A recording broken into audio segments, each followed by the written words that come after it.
Hi folks, David Waring here again with InformedTrades.com and today's lesson of the day.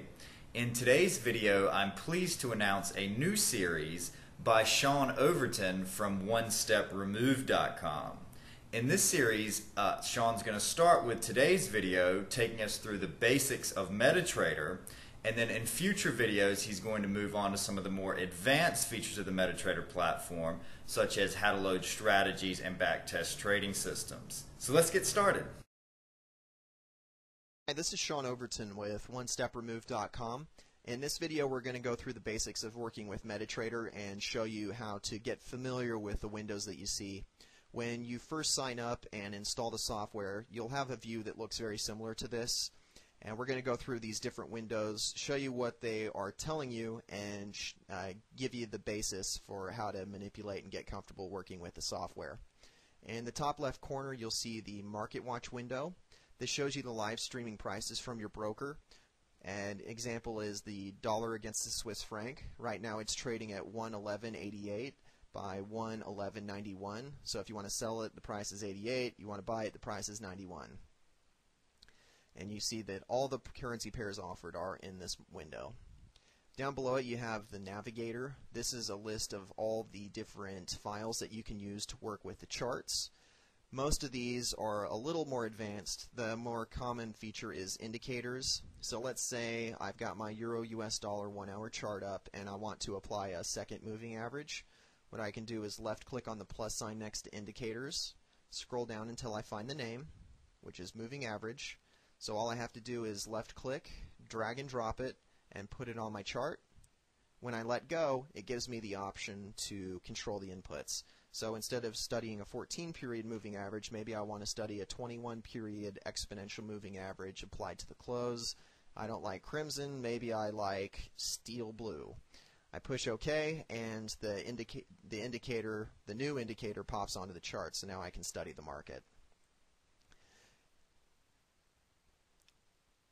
Now as I move the mouse across the screen, you'll see the data window here and how the prices keep changing. So it gives you a summary not only of the time and the price action, but it also tells you what the indicator values are. So if you are having trouble figuring out what they are on the screen, this is much easier on your eyes and it's a lot quicker as well.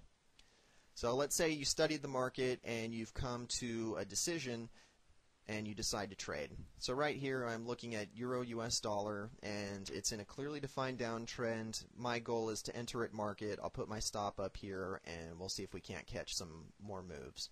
What I do is I go back to Market Watch and I left click on the sell price or the bid. You'll see the order window pop up and of course it has the currency pair I selected, and the only thing that's really complicated is volume. If you're used to dealing with other brokers, one standard lot equals 1. If you want to do one mini lot or 10,000 units, then it's 0.1. So in this case, we're going to sell one mini lot of Euro US dollar, and to push the order through, just push sell. The order went through. Now we're in the market short at 131.82. Push OK, that window closes, and now I realize that, oops, I forgot to put in my stop loss. I want to put it somewhere over this line, so I'll put it at 132.45. The way I do it is I right click on the order and choose modify orders. So I can change the stop loss here, 132.40, push modify, push OK, and now it's done. And you'll see that it's updated here. The account history of the terminal is your closed trades. News is some brokers offer news. Personally, I like to use websites like InformedTrades.com or MarketWatch.com. I find it's a better summary and usually more relevant, but some people like receiving the information in the platform. And the rest of this is mainly oriented towards alerts or logs or problems that occur, and this just keeps files. That's a little more advanced than you really need to know in the beginning.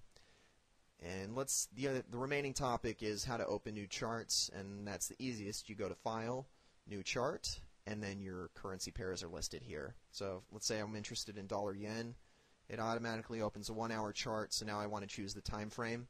All I have to do is either go to Charts, Periodicity, and then I can choose whatever I want, so 5 minute, let's say I change my mind, this is an easier way to do it. So now I can change it to a 30-minute, 15-minute, etc. If you have any questions, visit our website. It's www.onestepremove.com, or you can shoot us an email at info@onestepremove.com. And again, this is Sean Overton. Thank you for listening.